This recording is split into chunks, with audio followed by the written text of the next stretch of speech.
next hour I'll try to take you with me into the streams. So lunch has to be something kind of more, but it's not going to be too boring.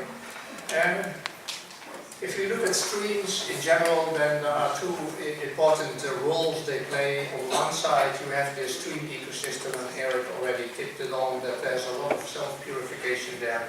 There's also a lot of ecological services, things ecosystems do which we can profit from, and the ecosystems do that from themselves.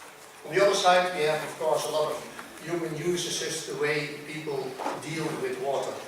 So I prefer the two terms, ecological services and economic services, instead of ecosystem services, because the two things are quite different from each other. Economically, rivers are very important, especially in the south for the hydropower, and in a lot of places for a lot of biomass production, navigation, especially in the Netherlands, and employment. In the Refresh project, before the Refresh project started, we had the Euro Impacts project, and I'll try to guide you through both projects and show you some of the results we obtained for rivers and streams and how to manage them. In the Euro Impacts project, we mainly dealt with the temperature and the floods, with the high flows in the rivers. In the Refresh project, we mainly dealt with temperature too, again, with shading. And we dealt with nutrients and low flows, so droughts. And droughts will come back because they are very important here in the south. This picture, it was somewhat already, Eric already showed you, so I can be very quickly about this. It's an overall warming in the south which is quite extreme. So temperature will go up quite a lot in the future. And if we look at the precipitation, then there are two things happening. First, the summer droughts will be much longer, and secondly, the wet periods will be much more dynamic, so it can be very thunderstorms and can be dry in between. So we have more rain and less rain at the same time. If we in general look at the river system, and I like the way people look at systems in a way of a system thinking, if you want to really tackle the problems we face for the future, we have to look into complete systems. And the very familiar pattern for each of you is that we have rain.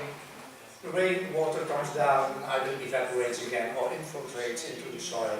It goes to the groundwater package and then wells up somewhere again. And the other part runs off from the area along the river, goes into the river and discharges downstream. The simple way of the cycle of the water. On the one hand, especially in the northern parts of Europe, you have a very stable flow in this rain because a lot of rainwater doesn't evaporate, it just infiltrates in the soil and it comes back into the river, either upstream or downstream somewhere. So there's a flow stability. On the other hand, if you have a more dry and more hilly area, which is completely different, then you have a much more seasonal effect where you have a kind of seasonality in the flow. If you look at the biology of these systems completely evolved in a different way. The stable flows have communities adapted to a very stable runoff regime. The seasonal flows have communities which are adapted to a kind of fluctuation over the different seasons. So adaptation of these organisms is very important in the rest of the talk. If you look at nowadays at the same system, things change. First we must make quite a difference between what I call the blue flows, all the flows of water, the brown flows, all the flows which are used by humans. It can be urban, industrial, it can be agricultural, hydropower, water extraction, whatever. So we use water in a lot of senses. But we have the green flows, and that's the aquatic and terrestrial biodiversity, and that's the measure of, for example, what Galactic is talking. So these three compartments can be dealt in a different way. And then we have what we see nowadays, a lot of flow instability.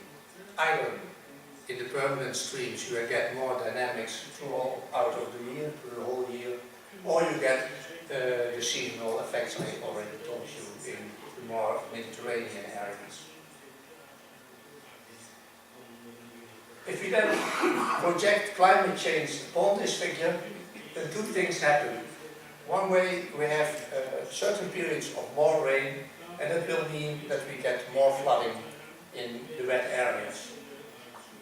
On the other hand, if the temperature goes up, we get much more droughts, and we get drying of either of the agricultural land adjacent to the river, or we have drying up rivers, especially upstream. So there will be even more flow instability, both in the permanent streams as in the intermittent streams. The instability will increase quite a lot. Now I move to some of the experiments we did in the streams to explain some of the processes we can expect with climate change. And we started in the Euro Impact project first to look at temperature. So we did experiments on how organisms respond to temperature change. And in this case, I show you artificial streams. And we did temperature experiments with different temperatures going from 10 degrees down to 21 degrees, which is more or less for the northern part of Europe, temperatures going from spring area down to down or middle or downstream course of the stream. And we added 4 degrees more to see what the effective temperature on the organisms is. And we did it for plants and animals, so we looked into, you don't need to know the names, but we looked into one of the plants which is common in the streams, and we saw that with the temperature increase, the plant became larger, but it didn't increase in biomass, it was just water, so it erects itself quite a lot with a higher temperature. But that makes it very vulnerable when there's high flow. A high flow, this plant would break off very easily. We looked also in 3 trichopteran species, one living in very cold circumstances, and it died already at 17 or 21 degrees. The second one, a kind of intermediate species, showed a faster development because when temperature goes up, organisms grow and develop faster. It doesn't mean that it becomes better or stronger. At 21 degrees, we did not see any response, so there might kind of stable population. And the last species was a warm water species. It also grew faster at 70 degrees, but then also at 17 and 21 degrees, we lost the number of these species. And what was happening is that the one species started eating the other one. Everybody thought this was a detritus eating organism living on organic material, but at higher temperatures, the whole food web changed and started eating its colleagues from another species. So what's quite important, that for most of the cold water species, also so for the invertebrates, Eric already showed you for the fishes, that above 16 degrees more or less, 6%, which are the cold water species over Europe, are very vulnerable to increases of temperature and probably are lost or change in their behavior. And furthermore, we saw that there are food web changes, so as soon as the temperature goes up a number of degrees, the food web also will change quite strongly. We also made a kind of prediction what was happening with what would happen with the vulnerable species all over Europe. And we used 3 criteria: the endemism, so the local populations of species, cold water species, and long-lived species. And we looked at the traits for the Trichoptera, the Plecoptera, and the Ephemeroptera, and we counted the number of species in each of the areas of Europe. And if you then project this on Europe, we see that the vulnerable species are more or less appearing all in the south. In this prediction, Turkey was not included, so I made a small prediction for Europe and also in Turkey, and it will be even much higher than 20 because you have this species coming in also from the east and the south. So there are more vulnerable species living here. And the really high temperatures will really affect the species diversity in the whole of the south of Europe. In the Refresh project, we only went on looking at temperature, but not at the direct response, but on what kind of measures could we take to mitigate temperature changes. So we looked into the effect of shading, the effect of trees along the stream, and we selected a number of streams going from Sweden down to Spain. We did measurements in streams. We selected streams which were open for 2 kilometers and then shaded for 2 kilometers. All the way around we had streams shaded for 2 kilometers and open for 3 kilometers. So we had in the end 22 streams in the research. We go from open to shaded, and we had 18 streams going from shaded to open. If you then look at the results, very shortly, going from the north to the south of Europe, you can see on the vertical axis is the temperature, the horizontal axis is the gradient, and the temperature is expressed as the difference in temperature, so more or less the cooling down effect of the system. So the further you go south, the more cooling is there. Or if you look at the figures on average, you don't see very many differences. On average, every stream is cooling down when there are trees along the stream. But from going from north to south, there's not much difference. But if you look at the extremes, so the maximum temperatures, there's quite a lot of change. And this is more or less the whole north to the middle of Europe. This is the south of Europe. We only have one side up to now. We have 3 sides, but we have to work on the others. You see that it's more than almost 3 degrees cooling down. What we calculated is that the maximum temperature in the streams can go from 2.5 up to 12.5 degrees down when you have trees along the stream. Per 500 meter stretch, we calculated the cooling down effect for a certain distance. And if you look at the whole year, because we're talking about extremes, then you need about 20 to 40 days.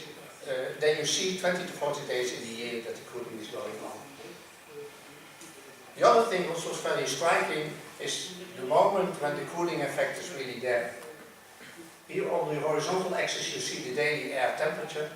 On the vertical axis you see the cooling down effect, but then the maximum cooling down effect.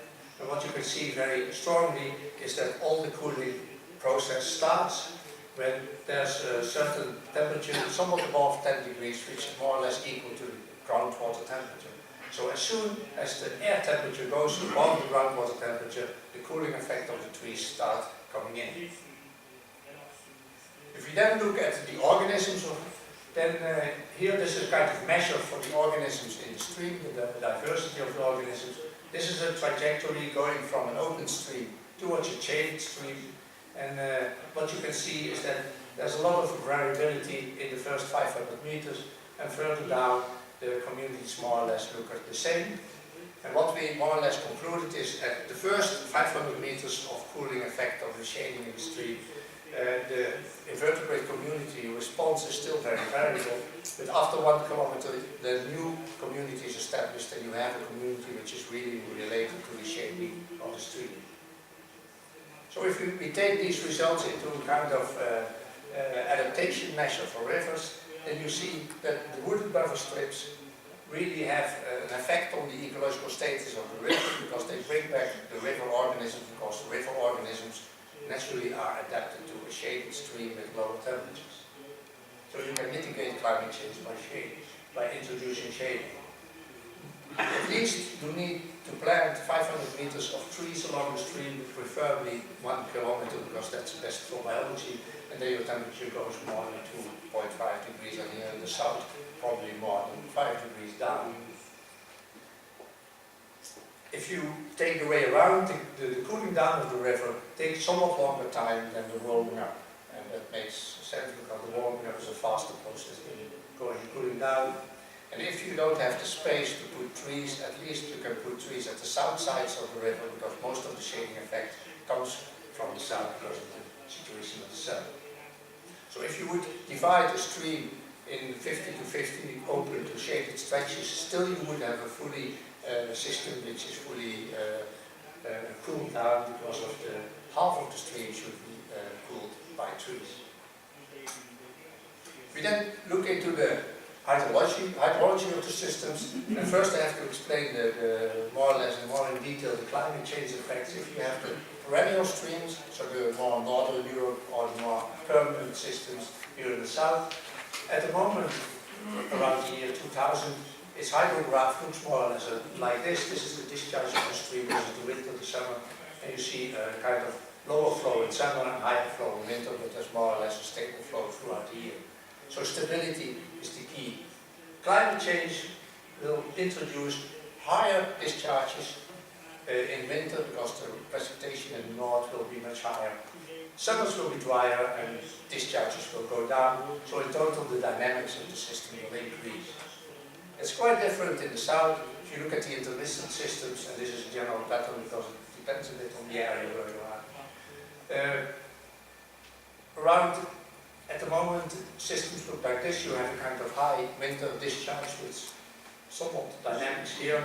You have a very dry or completely dry system in summer, and it goes up in autumn again. Climate change will do something different. You will have higher precipitation, thunderstorms with high floods, and then the river will go down more deeper, so the dynamics will increase much more in winter, even much more than in the perennial streams. And the dry period will be extended far more than we have seen up to now. So it's more or less the prediction of 2050.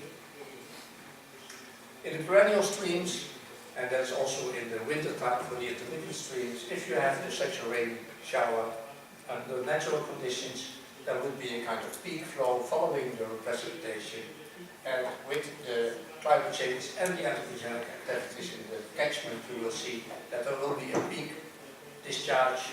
So this will be much higher than we had in the natural situation.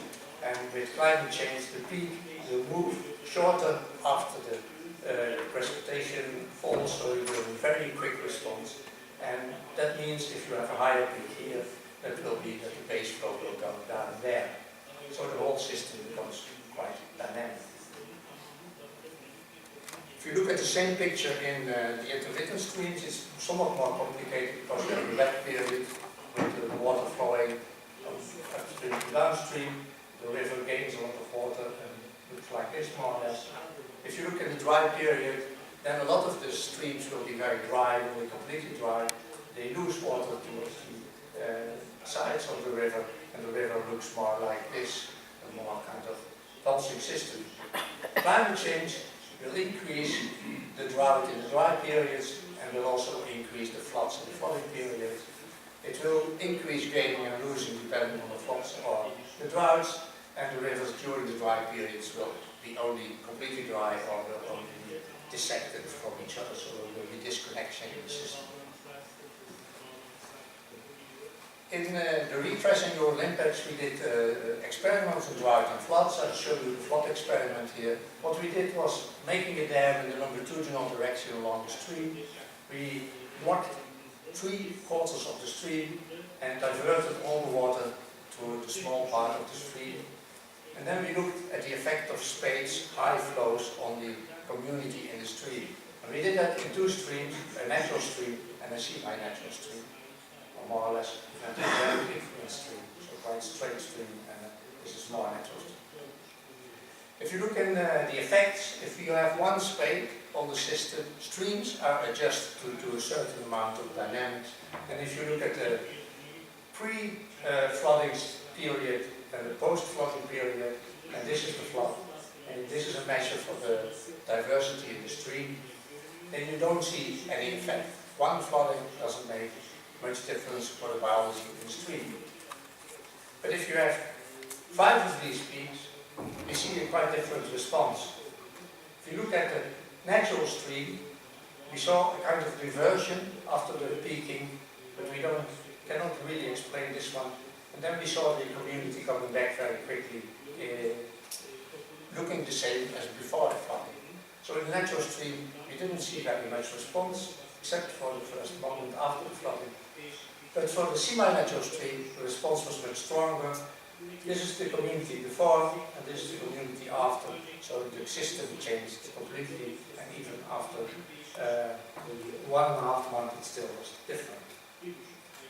If we summarize that, then one spade did not make any effect on the natural system, and in 5 spades we saw a loss of silt, but we did not really see a strong effect on the community except for the first moment. And in general, we saw that the macroinverts were adapted to these spades. So natural systems have a kind of resistance to spades. And the reason is that the macroinvertebrates can use the plants and the leaves and all the structures in the system to hide away, to use it as a refuge and to survive spades. If you then look at in the semi-natural stream, the one spade did not have an effect there either. But the multiple space showed a loss of silt, and we show also a clear effect on the community. And you can see here, the natural streams are much more homogeneous in the substrate. There are much less possibilities for refuges, so the organisms are lost, and only the recovery comes because they flow in later on from upstream. So the system is resilient only if you have upstream natural systems which are not affected by spades. If the whole system would be affected, we cannot do that in an experiment, then there would not be a resilience, then we would have lost the species, but in this case we get the species back. We also looked into the laboratory how these species responded to these high flows, and I won't go deep into that because species can do anything. They can, at least invertebrates, they can move into the sand, they can crawl away, they can do a lot of things. So what we did is teasing them with current increase, covering them with sand, moving the leaves, trying to interfere with them as if we were kind of spade and looking into their behavioral response. And then we saw that most of the species respond, but each species responds in its own way. So there's not a general pattern the way they respond. The fast increase of the flow really induces the response of the organisms. Either they respond to sand cover or what, they always start responding as soon as the water flow goes up. So the response is very fast. Some of the animals crawl towards refuges, other animals go into drift and then try to find a refuge as soon as possible. And that depends on the way they are built. Some have long legs, some have heavy cases, some have, so their building pattern more or less decides on their behavioral pattern, how they survive a high flow. So if you know a lot about the features, the traits of the species, we can interpret these kind of disturbances and predict what the consequences of high flows are. So invertebrates are vulnerable for spades, up to a certain amount of course. As soon as the spades are below 7 times the base flow, that's more or less the current increase they are adapted to. But as soon as these currents go up, like they are predicted with climate change, then they will be vulnerable and they will disappear. The only thing is what we can do is improve the habitat heterogeneity, provide them with refuges, and then we provide them with resistance and resilience, and then we can survive stronger spades. We also looked into droughts. We did an experiment what the effect of the drying period on the organisms is. And this is a stream, double thing up here. We made a control section, stagnation section, and a drought section. We built 2 dams in the stream and diverted the stream towards the side, and then we made this a really stagnant water and we dried this one up. And these feature up here. We also introduced pools here because in intermittent streams you have this pool situation. So we made artificial pools, they look like this. And then we looked into the response of the invertebrates in each of these sections. And if you look then, in general, quickly through the results, you don't need to know what these axes are. This is the community which is in the stream. As soon as we look into the dry part of the stream, we saw the community in the dry part disappearing very quickly, which is not so surprising because if you are an aquatic animal and you don't have water anymore, you have a problem. That's not new. The only thing is we expected them to move into moist soil or to go under wet leaves. That doesn't happen. Most of them die and few survive because they have these techniques. In the pools, in this dry section, something else happened. For the first period in the pools, for the first 2 weeks, the community more or less stayed the same as it was in the stream. But then it completely changed and it got a completely different species composition. And there are 2 reasons for that. Oxygen dropped in these pools, and as soon as you don't have oxygen anymore, then you die off as a rheophilic species, as a species living in running waters. And the second thing is a lot of stagnant water species come in and inhabit the pool. So the pool is changing completely its community composition from a running water system towards a stagnant water system. And if you look at the stagnation system, so the part of the stream which was standing water, then we see that the community responded much slower. So as long as you have water, some of the part of the community is surviving at least for the first month, and then it starts changing also. In summary, if we look at the water quality changes in this drought experiment, we did not see any changes there. Despite the fact that everybody thinks that these systems would increase in nutrients and increase in salts as soon as you dry up. But that's not really, it's happening a bit, but not very strongly. If you don't have much organic material, so if you don't have a semi-natural or an anthropogenic stream where there's a lot of organic material effluent from sewer plants or something getting in, so you don't have much organic material, then the oxygen in a stagnant system also will not change, and only when the flow goes out you will lose your running water species. But if you have organic material in the stream, either anthropogenic or naturally too much organic material, then the oxygen will drop in the stagnation or in the drought phase very quickly. Then you don't lose only the rheophilic taxa, but you also will lose your oxygenate, so your species which are depending on oxygen. And this process already starts with 6 milligrams a liter of oxygen, which is quite high. So running water species which are typical for streams will be lost as soon as the water current goes out, and the oxyphilic taxa which are vulnerable for lower oxygen concentrations will go out, and there's a value below 6. If it's below 2 you lose all of your organisms, at least most of them. So in conclusion for this experiment, the rheophilic taxa are really vulnerable for flow, and they will disappear quite quickly within a week.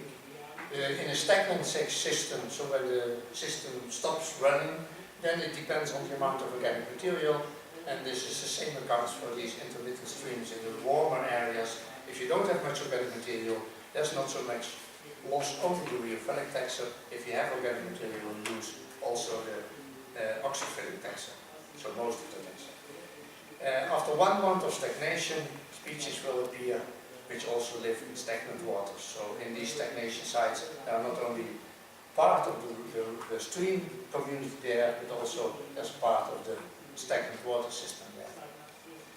And the pools, they are not refugia. That's what all the literature talks about. The pools would be the safeguarding of all the running water species. That's completely not true. All these species die in pools, and that's because the pools are small. They have a very dynamic oxygen concentration which drops down in night time, and which has high conductivity, a lot of salts, and these running water species are not adapted to this. So pools are not a refugium, they are just a new habitat for new species. So polysyncropic pool dwellers come in. Polysyncropic organisms liking organic material. Let's move to the measures, because we did a lot of research, we found a lot of results, new insights on how organisms respond to high flows, droughts, and to temperature changes, and we looked into the shading effect. And if you then summarize the whole climate change, we already talked a lot about this part, that the precipitation can go up and down, and the temperature will go up. What we did not talk about is how to restore these things. What can we do? Because most of the measures you cannot take in the flow itself, or you cannot take in the temperature itself. You need to do something within the catchment, so we have to scale up. You need to do something with the riparian zones on scale lower, or you can do something in the profile of the system. So restoration is also a scaling issue. One other main message within which came out of the research is the way we have to deal with temperature and flow. And that was, if you look at the temperature extremes, especially from the shading experiment, it became very clear. There's a maximum for a lot of organisms, and if you exceed the maximum for a certain period of time, and it can even be a small peak, if you come in this extreme situation, you lose your organism. If you are not reaching that point, your organisms more or less can survive a certain amount of these kind of stresses. And the same accounts for the hydrology of the system. There are thresholds, and there's more or less a threshold for floodings, which is more or less 7 times the base flow for the perennial systems. I don't know a figure for the intermittent ones, which probably is much higher than that. And there's an extreme line for the drought, so we don't want to stagnate streams. At least perennial streams should not become stagnant, because within a month you lose your organisms. So extremes are much more important than average values. If you go to measures which you could take in the catchment, back to our catchment again. First and most important one, especially in the more wet areas, is store the water into the groundwater again and don't take too much out of the groundwater too. So this is the best storage. But you could also store a lot of water into swampy areas or retention basins in the upper parts of stream systems. That's a lot done. In the north now, building water retention systems, building wetlands, which store the water for a longer time. You also can retain water in the system itself, either in the drainage systems of the agricultural land upstream, or in the small streams upstream, or you can make retention systems, again, water retention systems along a stream, or inundation zones, floodplains which you use to store the water. And Eric showed a very nice picture of one of these wetlands along a stream. You also can re-meander, which is a lot done in perennial streams. Re-meandering makes the longitudinal length of the stream much longer, and that makes the discharge delay, so it takes longer for the water to go through the whole system. So that's a small amount of storage. All these storage systems, all the retention systems mean that the flow stability will return. So the main message is, if you want to restore the ecology of the streams, you must restore the hydrology of the stream, because that's one of the key parameters in the perennial streams. In the more intermittent streams, you can also store upstream in either in the mountains areas or the drier areas, and try to get as much as possible water into the ground and not evaporate, so reduce the evaporation much. And you also can reduce the extraction, because water extraction in these systems is one of the biggest problems. And that's also a measure to return to flow stability, but not only to flow stability in the wintertime, but also to get back this seasonality which is natural for the system and where the organisms are adapted to. And then of course the shading, which would work in both perennial and intermittent systems, vegetate, reforest these areas again to get a lot of compensation for higher temperatures, but also it helps to improve your water storage system.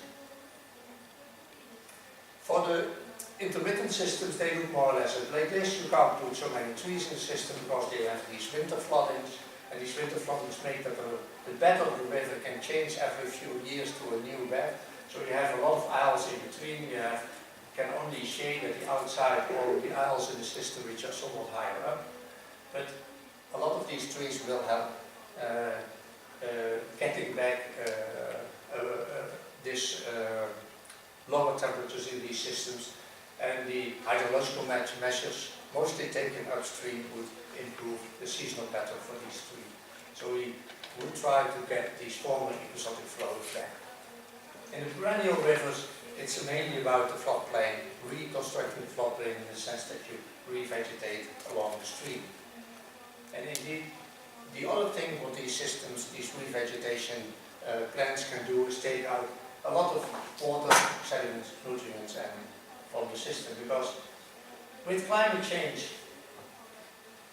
the more dynamic precipitation will increase the runoff. Also Eric showed that before, but also the nutrient leaching down to the subsurface flow, and also the surface flow will increase, so more nutrients will go into the stream. And furthermore, the evaporation will make the stream somewhat smaller, so there's an increase in nutrients in a smaller water volume. The other thing we didn't talk about is the decomposition. Streams live from organic material, and higher temperatures will also increase the decomposition processes, so the nutrients are much faster available than in the past. So there's a eutrophication problem. And with these buffer zones,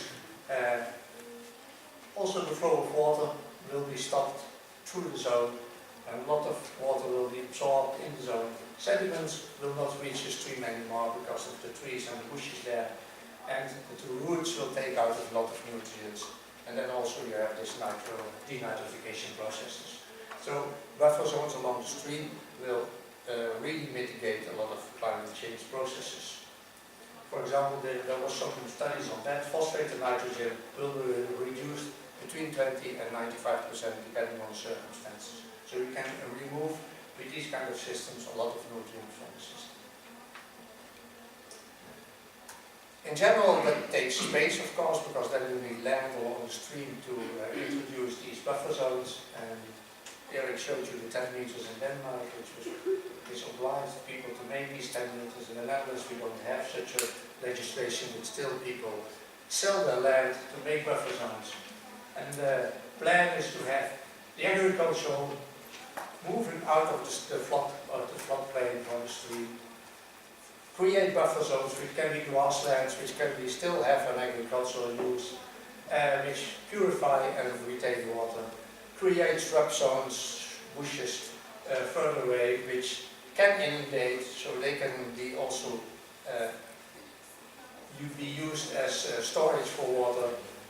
Plant trees shortly along the stream to get the temperature down and to stabilize the bank of the stream, so you also do not need to maintain the stream anymore. So it's also a cost-effective version. And then the stream itself could reach a high ecological quality. The grass zones came in later, but they are still for purification. If you would project this principle, we call it the 5B principle, on more or less intermittent stream, it looks more or less like this.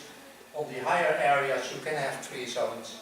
On the isles you can have shrub zones because nobody uses the isles. You will have different branches of the stream, so the shading effect for the temperature will be lower, but the purification effect will still be there, so the water coming from the land can be purified either in the grassy areas, which can have an extensive agricultural use, or in the bush areas where you have both purification and retention of water during high flows.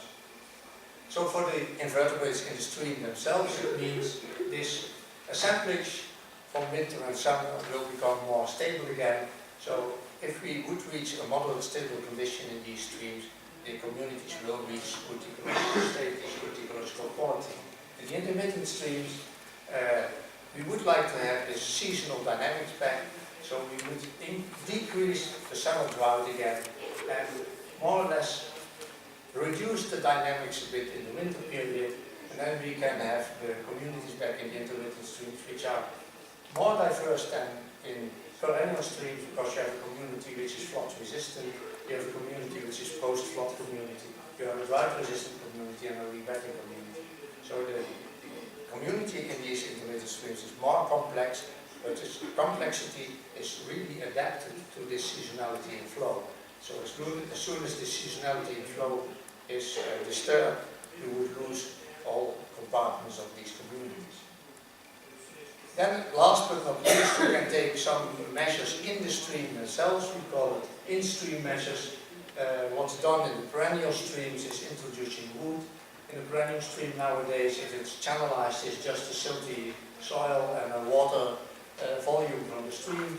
We introduce woody debris in these streams, and we create a lot of habitat heterogeneity, and you already heard it earlier in my talk, how important for invertebrates and also for fishes are these woody structures, because they give habitat heterogeneity, they provide refuges against high flows, and that helps a lot in improving the ecological quality of the system.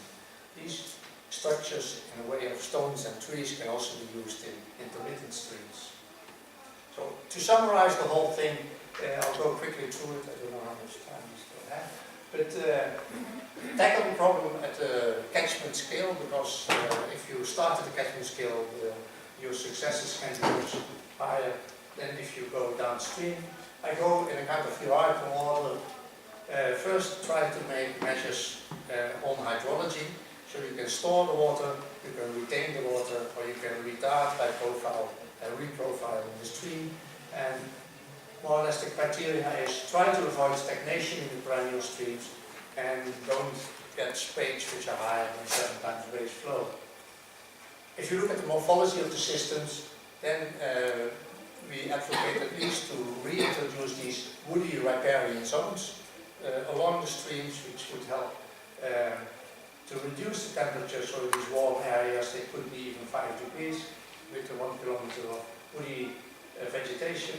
It would also put a lot of leaves and coarse organic material, so it also adds to the habitat heterogeneity in stream and to the food source of the system. And in a lot of areas where you have perennial streams, the streams were channelized in the past, you should make the profile smaller and provide inundation, which would retain more water and which also increase the flow in the stream in summertime, which both would be very profitable for the system. If you look at the chemistry, try to purify as much as possible, as close as possible to the sources of the pollution. So Hilleford fight filters or riparian zones along small streams, very upstream in the system, will help a lot of nutrients to stay there, so you don't have this eutrophication problem downstream, and separate the urban flows from the agricultural and the normal natural water flows, so you take out most of the nutrients with the sewer plants or with a sophisticated sewer system in more urban areas. In the Netherlands, I read that last year we already got 98% of all the nutrients out of the sewage, which is a very high percentage. So technically you can do a lot there. We talked about oxygen, because oxygen is one of the main parameters in streams for the organisms, and try to stay the levels also at day and night and above 6 milligrams per liter as a kind of indication not to have effect for the organisms. And then for the biology, a lot of these systems are now very scattered over Europe, and you look at each of the catchments, we don't have so many natural systems in Europe left. If you want to improve the system, sometimes you have to introduce species to get the food web back. Here we tackled that item already before. If you want to improve the system and the species cannot return, you just reintroduce it. And the advantage on the other side is there's a lot of money going in nowadays for maintenance of streams. If you would introduce these trees, a lot of streams do not need any maintenance anymore, which would reduce costs also. In the intermittent streams, it's not 7-time days flow, it's much more about the seasonality. So these dry areas should try to get this seasonality and pool formation back. The aisles and the banks could be used, could be renaturalized, so the banks could provide refuges again, and you could reintroduce heterogeneity in these systems. And the chemistry and biology are more or less the same as in the perennial systems. If you have a stream in an urban area, in a densely populated area, and I think all the Western Europe is mostly populated, it takes a lot of puzzling to have agricultural activities, industries, water abstraction, etc. So it takes time to make a puzzle for a catchment before you can really implement these high-scale measures on catchment level. It is so important to make this puzzle to really solve the problem of quality nowadays, as well as to tackle climate change in the future. So, thank you.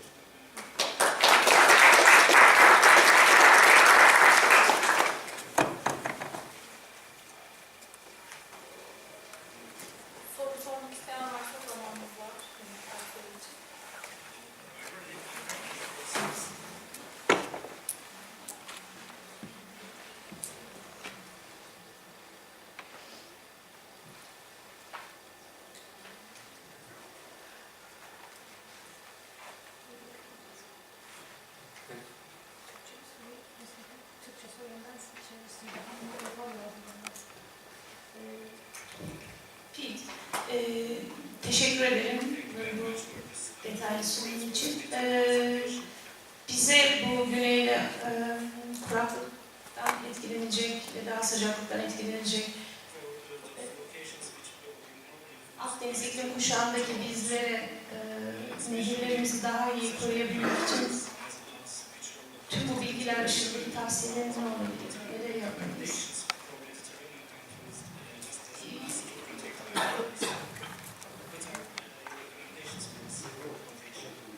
Peki biraz aslında bahsettin de biraz daha detaylandırmak için sordum. Yes,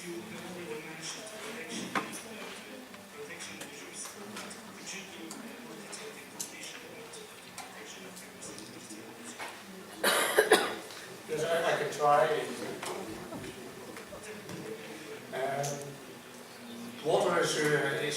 what you need water to have a river, of course. You need to, and the only source of water is your precipitation, and the major loss is your evaporation. So in basic terms, you would try to reduce your evaporation and to retain or store most of the water. And in the past, most of the water would be stored either in the mountainous, more mountainous areas and go into the groundwater, and a lot of water would be stored there for a longer time.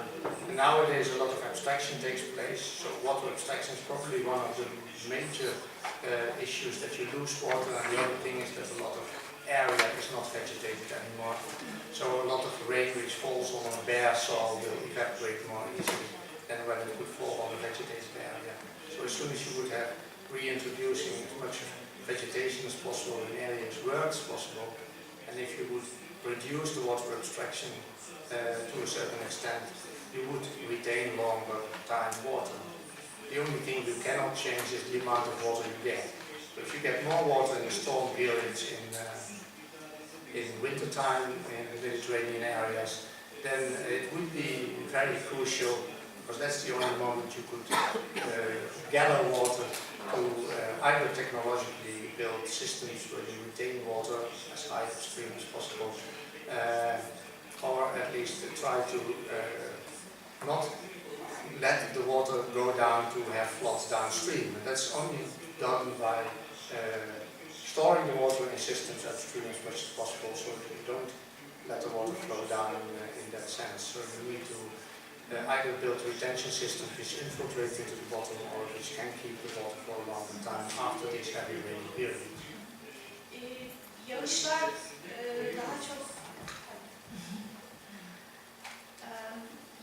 daha çok şimdi kar değil de yağmur şeklinde oluyor kış aylarında. Ve kısa sürede daha hızlı yağış oluyor. Ve bu fazla yağışı tutabilmek için de baraj yapma eğilimi arttı. Çünkü aşağı havzada sel baskınlarını engellemek için. Sanki anladığım kadarıyla belki de kışın bu fazla yağışı barajlarda tutup sonra da aşağı nehirde aşağı havzada nehrin su ritmini koruyacak şekilde kullanmayı mı öneriyorsun? Çünkü artık kar yağmıyor yeteri kadar, eskisi kadar. Yağmur şeklinde oluyor yağışların bir kısmı ve kısa sürede gerçekleşiyor. Çünkü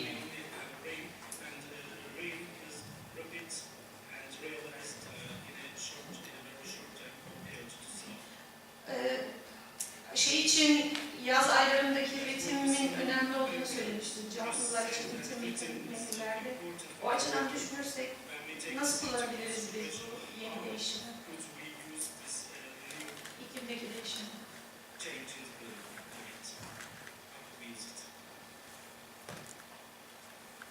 There are two questions. One is how we can store the water as much as possible during the high periods of high precipitation. And there are dams built, but a lot of these dams are either in the middle courses or in the downstream courses, and not in the upper courses or in the very fine hair veins of the system. Even in the dry valleys, which only transport water during these high precipitation periods. And one of the solutions could be to retain water, to build very small obstructions in these fine veins of the system to get as much as possible of rainwater in small compartments in the upstream parts. So you don't build larger dams in the middle stream or the downstream, you really try to make measures in the upstream part. And it's partly by, that's what they did in the old days too, small dams even in dry valleys to keep the water in each of the valleys and to keep the soil more wet and to retain the water. The other advantage would be that also these dry and wet valleys will start acting like water storage systems. So it's not only looking at the current diversion of the fine drainage system, but also look at the dry valleys, because that's part of the whole problem too. The dry valley is a wet valley as soon as it's raining. So you could take measures in all valleys as high up as possible, and then compartment, make compartments downstream. And that would slow down the whole flow of water quite a lot. And a part of that would go into the soil. And in the seasonality of the system, the other question, your seasonality can only be brought back if parts of these high storm period waters would be retained in the soil or in a retention system before it enters the system, and it would increase the spring flow, and that would shorten the summer drought, because that's not another solution, because there's no rain in the other period. So that's these basic system measures, at least at the system level of the whole catchment, into the hair veins of the catchment, probably add most to the solution. And then the other is where there are more horizontal or flat valleys in the system. You can use the valleys as more wet areas, so you could take part of the agriculture out and use it as infiltration and storage areas, and that's only when the river comes in. Rivers never go in a slope like this, rivers go always like this. And these flatter areas you can very well use to either infiltrate or to store, storing areas. Thank you. Başka soru var mı acaba?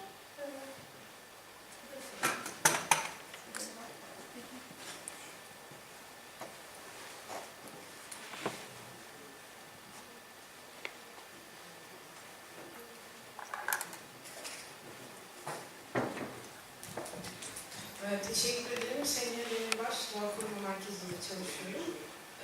Benim sorum Türkiye enerjisinin %35'i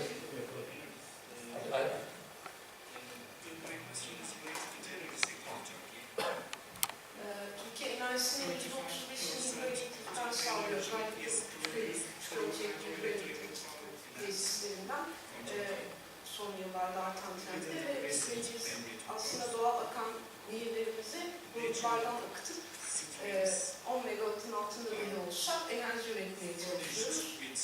Bunların anlaşmaları da 49 yılı kapsıyor. Sizce bu 50 yıl sonra biz bu sistemlerde akarsularda sizin önerdiğiniz restorasyonları yaparsak geri dönüş olabilir mi?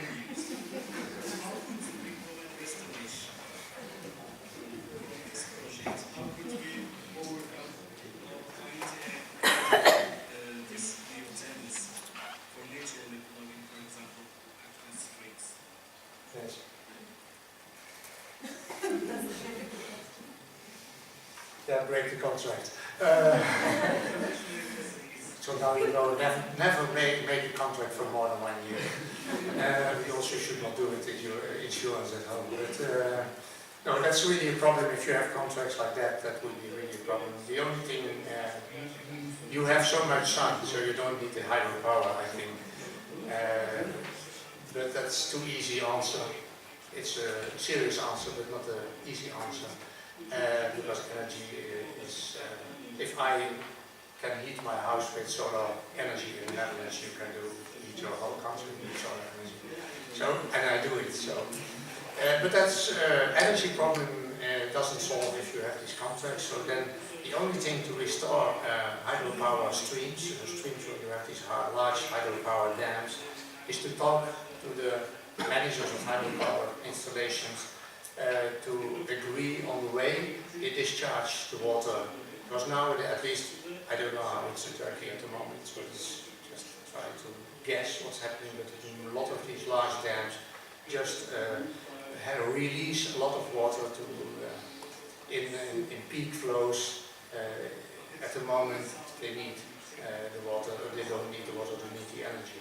So if you would agree with them to have a different way of releasing the water, which would be more equal to the way the flows in the stream are, that would help at least a lot to reduce the problem of the hydropower dams. Is there any ratio? Because in Turkey, the officials are been talking about this 10%. 10% of the discharge could be enough to maintain the more or less the fauna. in the river. I don't think that it's coming based on any scientific result, but it's just a made-up something. It becomes a legend that 10%, keep the 10% of the original discharge. Yeah, no, but Is it? under the conditions you have, it's impossible to have a 10% rule because then the amount of evaporation is so high that a lot of these streams which would be better flowing during at least in summer, if you would have 10%, then it would evaporate within probably a number of kilometers. So you lose this 10% quite quickly in the system.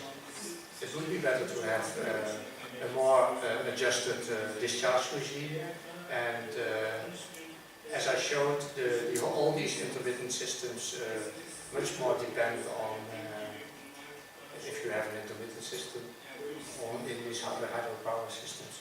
They depend much more on the seasonality than only the amount of water. And the perennial systems really cannot do it 10% because that would mean a lot of stagnation in summertime. And I showed you the effects of stagnation. So you need more water in that.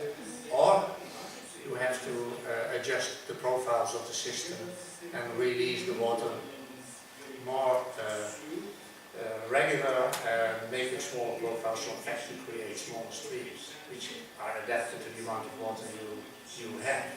So it's much more thinking of what are the possibilities to have a different discharge regime in the power plant, and what are then the related profiles and lengths of the streams related to this discharge. So it could be quite technical solution, but then you still have your energy and improve your biology. Ben yanılmıyorum değil mi? %10 gibi bir şeyden hep bahsediliyor bütün toplantılarda. Can suyu diye geçiyor. Minimum %10 can suyu oluyor. %10 sağlarsak işi bitirecekmişiz veya en azından bir kısmını koruyacakmışız gibi algılanıyor. I'm trying to heat up the discussion about this 10%. As I already told you, it's been like taken for granted that this 10% more or less will be minimum. They are telling you that you don't use the microphone, so you cannot translate. Fakat hani burada anladığımız yani aslında mevsimsellik ve daha fazla suyun ihtiyaç olduğunu görüyoruz da bu konuda deneyim olarak eklemek isteyen birisi var mı acaba? Var ya hocam, birkaç gün önce çevresine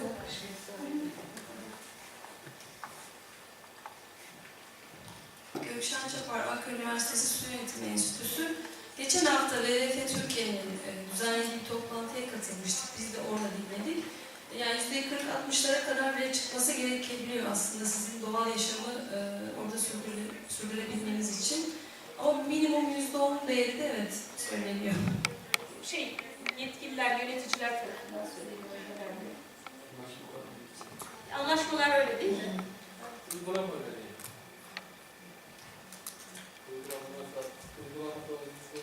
İsterseniz demin söyledim kaçtım. Can suyu uygulamalarında %10'luk bir birim söz konusu tüm metinlerde geçiyor, fakat uygulamalarda maalesef bu %10'u kontrol edilecek ne bir mekanizma var ne de gerçekleşme şansı var.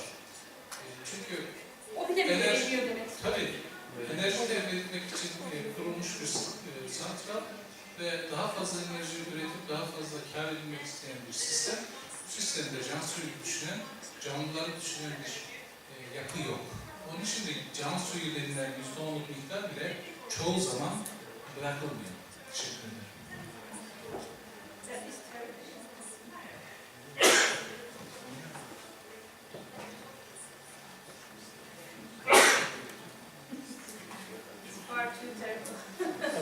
One-legged organism. Humans, yeah.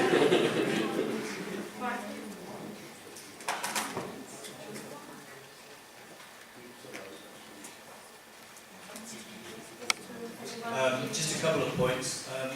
One of the research gaps which is often highlighted at these meetings that I have attended in the past is the amount of flow needed to sustain organisms, and it seems to be an area that needs a lot of further investigation. So I think probably need to look beyond values such as 10% because it's an area of research which certainly needs further funding. With Refresh, I mentioned we're also looking not just to advise policy, environmental policy, we're also looking to advise other areas of policy, and I think Peter is looking to produce a policy brief which focuses on hydropower and what kind of advice we can give to people in the hydropower industry. And thirdly, with a 49-year contract, I doubt very much whether the hydropower company will care too much about whether that contract includes sustaining invertebrate populations. But in 40 years' time, there may be a more pressing need to have the water itself rather than the energy it provides, and it would be interesting to see how solid that contract is, should that be the case in 40 years' time.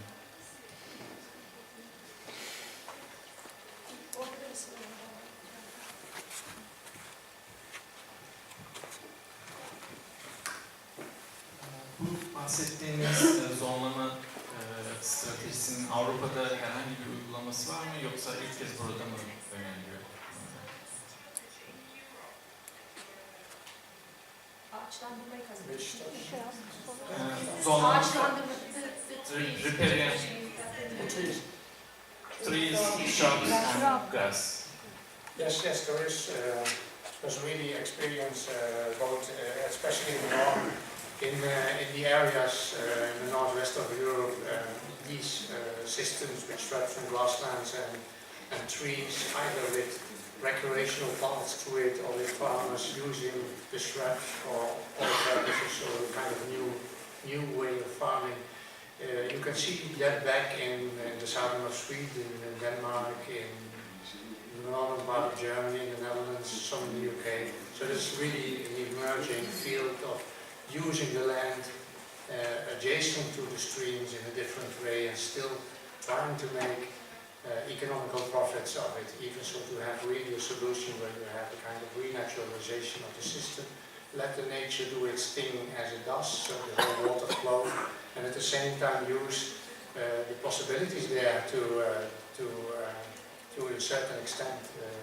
For the Netherlands, we calculated that, for example, the house prices increase with 20% when you live close to such an area. The restaurants and so do much better in these areas, so the economic profits in these areas go up. It's only more or less a bit of other way of thinking, and farmers are using that either for their sheep or something like that, or they use it to put to let the people have their tents in summertime, have a kind of camping system, so that would not affect the stream because it doesn't flow inundate in summertime. So you have locally, depending on the system and depending on the local economies, you have a completely different way of solutions. If you start puzzling, different way of using human uses and rivers in the most natural way.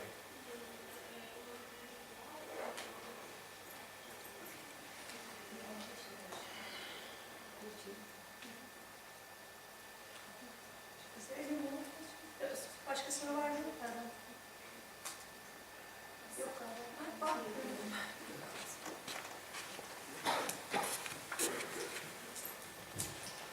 Ben de özellikle Nil kenarındaki bölgenin ağaçlandırılması gerçekten çok önemli bir konu. 5 dereceye kadar su sıcaklığını düşürebileceğini söylediniz ve 10 metrelik bir zon önerdiniz en azından ağaçlandırma için. Peki bu tip bir ağaçlandırmada kullanılan belli bir tür ağaç var mı? Yani oradaki bölgedeki ağaçları kullanıyorsunuz, yoksa mesela yaprak dökmeyen ağaçlar gibi bir tercih oluyor mu restorasyonda? Çünkü hani nehirdeki partikül organik maddeyi artırmamak açısından bir şey.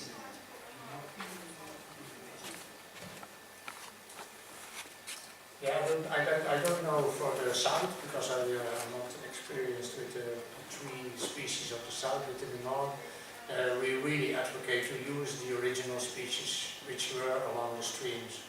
For example, in the in the sandy areas in the north, you always use alder, because this is one of the trees which is naturally growing along stream edges, and a lot of trees make roots like that because they don't cross the groundwater table.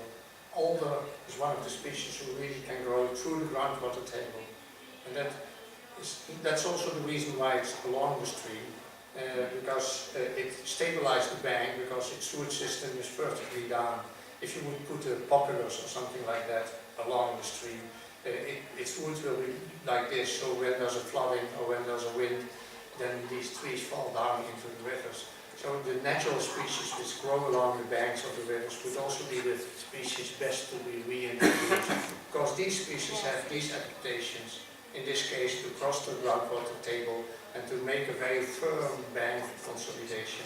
And so as soon as you stick to the original species which belong there, probably your gains will be most profitable, because they will ensure that your banks will be stable and they will give also most of the shape. And for the north, you don't use evergreen species because the natural species also are they're losing their leaves in winter time, so you don't need to shade in winter time because the air temperature is below these 10 degrees, and only cooling down only works above these 10 degrees, as I showed you on one of the slides. So also here probably the deciduous trees which lose their leaves will also be profitable. But first, then I think you should stick to the natural trees which belong along a river.